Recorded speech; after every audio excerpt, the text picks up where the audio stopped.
Roche Brasil oferece Ame Todo Dia. Quando eu tinha meus 4, 5 anos de idade, eu pisava muito na ponta do pé, às vezes estava andando e caía, tinha dificuldade para se levantar de locais baixos, então esses foram os primeiros sintomas que foram chamando a atenção. Este é Márcio Jales, empresário de 39 anos que enfrentou uma longa jornada até receber o diagnóstico de atrofia muscular espinhal e poder interferir na evolução da doença. Quando os primeiros sinais apareceram na infância e seus pais procuraram ajuda, havia pouca informação e muitas vezes a avaliação médica era imprecisa.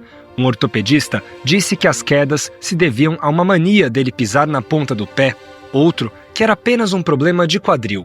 Anos se passaram até que um profissional de reabilitação indicou aos pais de Márcio uma consulta com um neurologista. E só aí, aos 20 anos de idade, Márcio teve seu diagnóstico, AME tipo 3.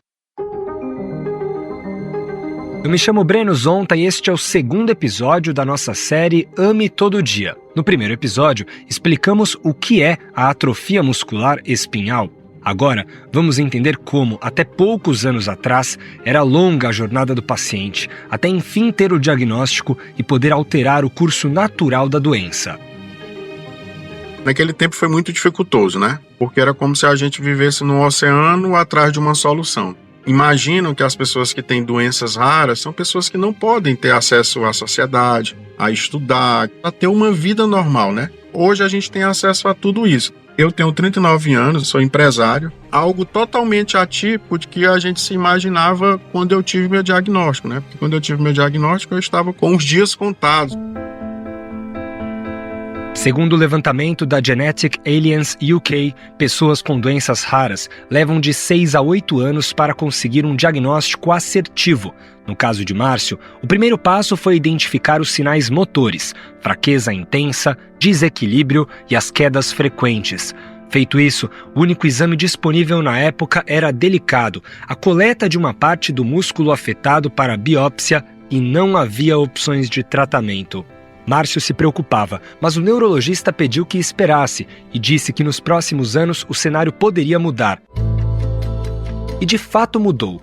Hoje a atrofia muscular espinhal pode ser identificada de maneira simples e menos invasiva. O exame é feito por meio de testes genéticos específicos e sequenciamento do DNA. Apesar dos testes terem evoluído para confirmar a suspeita diagnóstica, ainda há um desafio para que isso aconteça mais rapidamente por meio da identificação dos sinais indicativos da doença. Por isso, conversar sobre o desenvolvimento motor esperado de cada fase da vida do bebê e da criança, como ficar sentado, engatinhar ou ficar em pé, é muito importante para perceber eventuais sinais de alerta que podem ajudar num diagnóstico mais assertivo. A explicação é da neurologista infantil Flávia Nardes, que também é professora da Universidade Federal do Rio de Janeiro, a UFRJ.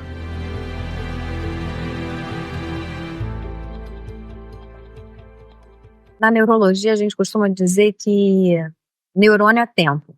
Ou seja, quanto mais tempo você leva para diagnosticar uma doença neuronal, mais você perde um conjunto enorme de neurônios. Quanto mais atividade motora, mais habilidade motora eles tiverem, melhor será a sua capacidade no futuro, de ter uma vida muito mais próxima do normal. A médica afirma que a AME é a doença neuromuscular rara mais frequente no mundo e a causa genética mais comum de mortalidade infantil. Nos tipos mais graves de AME, estima-se que 90% dos casos, sem intervenção, não passem do 2º ano de vida. Porém, com as terapias adequadas, é possível sim alterar a evolução natural da doença e amenizar as dificuldades para respirar, mastigar e se locomover.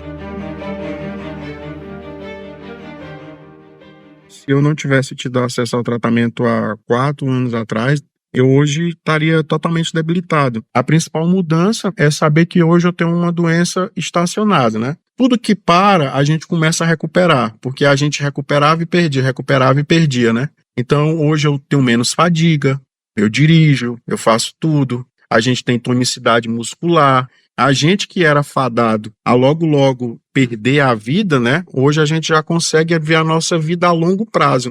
A neurologista explica que atualmente o diagnóstico de AME começa pelo exame clínico do pediatra, que observa se atrasou algum marco motor do bebê. É o bebê que demora para ter a sustentação cervical, demora para sentar. É o bebê que tem movimentos muito sutis, que é muito molinho, muito hipotônico. Aquele bebê que você observa, ele tem um olhar vivo, demonstra querer interagir, sorrir, mas é um bebê muito fraco. Então, ele se movimenta muito pouco. Os responsáveis também podem checar esses marcos motores na caderneta da criança, onde estão os registros de vacina. A comunidade médica espera, no entanto, que esse diagnóstico aconteça ainda durante o teste do pezinho, antes de aparecer qualquer sintoma. Diferente de países da Europa e dos Estados Unidos, que realizam o exame de maneira nacional, no Brasil ainda não há a inclusão de forma integral da AME na triagem neonatal pelo Sistema Único de Saúde, o SUS.